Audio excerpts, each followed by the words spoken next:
Traffic ಜಾಮ್ನಿಂದ Bengaluru ಜನ ಸುಸ್ತಾಗಿದ್ದಾರೆ. Bhadrappa layout ಟ್ರಾಫಿಕ್ನಿಂದ ಸವಾರರು ದಿನಂಪ್ರತಿ ಪರದಾಟವನ್ನು ಅನುಭವಿಸ್ತಾ ಇದ್ದಾರೆ. ರೈಲ್ವೆ ಗೇಟ್ನಿಂದ ವಾಹನ ಸವಾರರಿಗೆ ಸಂಕಷ್ಟ ಎದುರಾಗಿದೆ. ಗಂಟೆ ಮುಂಚೆ ಮನೆ ಬಿಟ್ಟರೂ ಕೂಡ ದಾರಿಯಲ್ಲೇ ಕಳಿಬೇಕಾದಂತಹ ಪರಿಸ್ಥಿತಿ ನಿರ್ಮಾಣ ಆಗ್ತಾ ಇದೆ. ವಾಹನ ಸಂಚಾರ ನಿಯಂತ್ರಣ ಮಾಡೋದಕ್ಕೆ ಪೊಲೀಸರೇ ಸುಸ್ತಾಗಿ ಹೋಗ್ಬಿಟ್ಟಿದ್ದಾರೆ. 20 ನಿಮಿಷಗಳ ಮುಂಚೆಯೇ ರೈಲ್ವೆ ಗೇಟ್ ಅನ್ನ ಹಾಕ್ತಾ ಇರೋದ್ರಿಂದ ಟ್ರಾಫಿಕ್ ಜಾಮ್ ಉಂಟಾಗ್ತಾ ಇದೆ. ಕಿರಿದಾದ ರೈಲ್ವೆ ಪಾಸಿಂಗ್ ವಾಹನಗಳು ಪಾಸ್ ಆಗೋದಕ್ಕೆ ಸಮಸ್ಯೆಗಳಾಗ್ತಾ ಇದೆ. ಗ್ಯಾರಂಟಿ ನ್ಯೂಸ್ ಬಳಿ ಸಮಸ್ಯೆಯನ್ನ ಹೇಳಿಕೊಂಡಿದ್ದಾರೆ ಖುದ್ದು ಪೊಲೀಸ್ನವರೇ.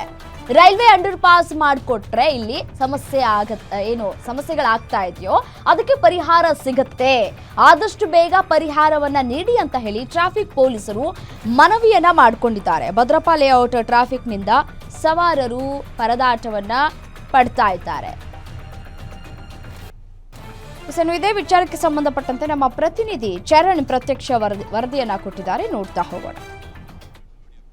ಸಿಲಿಕಾನ್ ಸಿಟಿಯಲ್ಲಿ ಪ್ರಮುಖವಾಗಿ ಬೆಳಗ್ಗೆದ್ದು ಹೋಗಬೇಕು ಅಂತ ಹೇಳಿದ್ರೆ ವಾಹನ ಸವಾರರಿಗೆ ರಸ್ತೆಯ ಟ್ರಾಫಿಕ್ ಸಮಸ್ಯೆ ಕಾಡ್ತಾ ಇದೆ. ಪ್ರಮುಖವಾಗಿ ನಾನೀಗ ಭದ್ರಪ್ಪ ಲೇಔಟ್ ಭಾಗದಲ್ಲಿದ್ದೀನಿ. ಈ ಒಂದು ಭಾಗದಲ್ಲಿ ಗಮನಿಸ್ತಾ ಇರಬಹುದು, ಉದ್ದಗಲಕ್ಕೂ ಕೂಡ ಗಂಟೆಗಟ್ಟಲೆಯಿಂದ ಟ್ರಾಫಿಕ್ ಜಾಮ್ ಆಗಿರುವಂಥದ್ದು ಪ್ರಮುಖ ಕಾರಣ ಆಗಿರುವಂಥದ್ದು. ಒಂದೆಡೆ ಹೆಬ್ಬಳದಿಂದ ಯಶವಂತಪುರ ಆಗಿರ್ಬೋದು, ಮೇಕ್ರಿ ಸರ್ಕಲ್ ಆಗಿರ್ಬೋದು, ಈ ಭಾಗಕ್ಕೆ ಬರುವಂತಹ ವಾಹನಗಳಾಗಿರ್ಬೋದು, ಮತ್ತೆ ಈ ಭಾಗದಿಂದ ಯಶವಂತಪುರ ಭಾಗದಿಂದ ಭದ್ರಪ್ಪ ಲೇಔಟ್ ಕಡೆಗೆ ಹೋಗುವಂತ ವಾಹನಗಳಾಗಿರ್ಬೋದು, ಈ ಒಂದು ರಸ್ತೆಯಲ್ಲೇ ಓಡಾಡುವಂತಹ ಪರಿಸ್ಥಿತಿ ನಿರ್ಮಾಣ ಆಗಿದೆ. ಪ್ರಮುಖವಾಗಿ ರೈಲ್ವೆ ಟ್ರ್ಯಾಕ್ ಇರೋದ್ರಿಂದಾಗಿ ರೈಲುಗಳು ಬರುವಂತಹ ಸಂದರ್ಭದಲ್ಲಿ ಗೇಟ್ ಅನ್ನ ಹಾಕಲಾಗುತ್ತೆ. ಮತ್ತೆ ಈ ಒಂದು ರಸ್ತೆ ಏನಿದೆ, ಈ ಒಂದು ರಸ್ತೆ ತುಂಬಾ ಕಿರಿದಾಗಿರೋದ್ರಿಂದಾಗಿ ಘನ ವಾಹನಗಳು ಮತ್ತೆ ದ್ವಿಚಕ್ರ ವಾಹನಗಳು ಹೋಗೋದಕ್ಕೆ ಪರದಾಡುವಂತಹ ಸ್ಥಿತಿ ನಿರ್ಮಾಣ ಆಗಿದೆ. ಪ್ರಮುಖವಾಗಿ ಈ ಒಂದು ರಸ್ತೆಯಲ್ಲಿ ಓಡಾಡಬೇಕು ಅಂತ ಹೇಳಿದ್ರೆ ಗಂಟೆಗಟ್ಟಲೆ ಕಾಯುವಂತಹ ಸಮಸ್ಯೆ ನಿರ್ಮಾಣ ಆಗ್ತಾ ಇದೆ. ಪ್ರಮುಖವಾಗಿ ನಗರದ ಎಲ್ಲಾ ಭಾಗದಲ್ಲಿ ಒಂದಿಷ್ಟು ಟ್ರಾಫಿಕ್ ನ ಸಮಸ್ಯೆ ಇದ್ರೆ ಈ ಒಂದು ಭಾಗದಲ್ಲಿ ಅತಿರೇಕವಾಗ್ತಾ ಇದೆ. ಗಂಟೆಗಟ್ಟಲೆ ವಾಹನ ಸವಾರರು ನಿಲ್ಲುವಂತ ಕೆಲಸ ಆಗಿದೆ. ಇನ್ನು ಆ ಭಾಗದಲ್ಲಿ ಗಮನಿಸ್ತಾ ಇರಬಹುದು,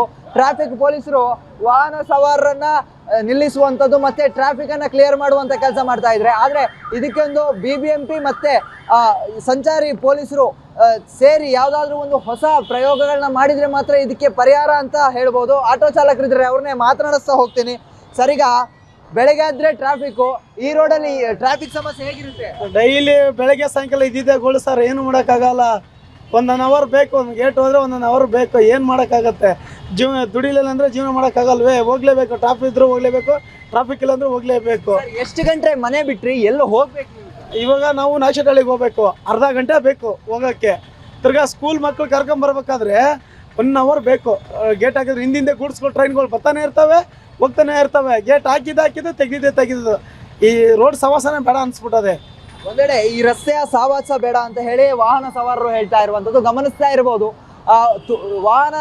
ರಸ್ತೆ ತುಂಬೆಲ್ಲ ವಾಹನ ಇದೆ. ಅದೇ ರೀತಿಯಾಗಿ ಕಿಲೋಮೀಟರ್ ಗಟ್ಟಲೆ ಕೂಡ ಜಾಮ್ ಆಗಿ ನಿಂತಿರುವಂತದ್ದು. ದ್ವಿಚಕ್ರ ಸವಾರರಿದ್ದಾರೆ, ಅವ್ರನ್ನೇ ಮಾತನಾಡಿಸ್ತಾ ಹೋಗ್ತೀನಿ. ಸರಿಗ ಬೆಳಿಗ್ಗೆ ಆದ್ರೆ ಬೆಂಗಳೂರಲ್ಲಿ ಟ್ರಾಫಿಕ್ ಸಮಸ್ಯೆ, ಅದರಲ್ಲೂ ಈ ರಸ್ತೆಯಲ್ಲಂತೂ ಓಡಾಡೋಕ್ಕೆ ಆಗ್ತಾ ಇಲ್ಲ. ಈ ಭದ್ರಪ್ಪ ಲೇಔಟ್ ರಿಂಗ್ ರೋಡ್ನ ಸಮಸ್ಯೆಗಳು ಏನು ಅಂತ? ಬೆಂಗಳೂರಲ್ಲಿ ಜಾಬ್ ಟೆನ್ಷನ್ಗಿಂತ ಫ್ಯಾಮಿಲಿ ಟೆನ್ಷನ್ಗಿಂತ ಟ್ರಾಫಿಕ್ ಟೆನ್ಷನ್ ತುಂಬ ಜಾಸ್ತಿ ಆಗಿದೆ. ಟ್ರಾಫಿಕ್ ಜೊತೆ ಆಟಾಡೋದು ಕಲ್ತ್ಕೊಂಡ್ಬಿಟ್ರೆ ಬೆಂಗಳೂರಲ್ಲಿ ಬದುಕ್ಬೋದು. ಬೆಂಗಳೂರಲ್ಲಿ ಇರಬೇಕಂದ್ರೆ ಟ್ರಾಫಿಕ್ ಜೊತೆ ಬದುಕಂಗೆ ಆಗ್ಬಿಟ್ಟಿದೆ. ಸರ್, ಎಷ್ಟು ಗಂಟೆ ಮನೆ ಬಿಟ್ರಿ, ಎಷ್ಟೊತ್ತಾಗುತ್ತೆ? ಮಿನಿಮಮ್ ನನಗೆ ಡೈಲಿ ಟ್ರಾವೆಲಿಂಗ್ ಟೈಮು 2 ಅವರ್ಸ್ ಆಗುತ್ತೆ, ಪ್ಲಸ್ ಅಡಿಷ್ನಲ್ ಅದು job hours. As well as sir, ವಾಹನಗಳ ಫ್ಯೂಲ್ ಕನ್ಸಂಪ್ಷನ್ ಹೇಗಿರುತ್ತೆ ಅಂತ? ಫ್ಯೂಯಲ್ ಕನ್ಸಂಪ್ಷನು ಪ್ರಾಬ್ಲಮ್ ಇದೆ. ಜಾಸ್ತಿ ಟ್ರಾಫಿಕಲ್ಲಿ ಇರೋದ್ರಿಂದ ಒಂದು 20-30% ಫ್ಯೂಯಲ್ ಕನ್ಸಂಪ್ಷನ್ ಜಾಸ್ತಿನೇ ಆಗ್ತಾ ಇದೆ.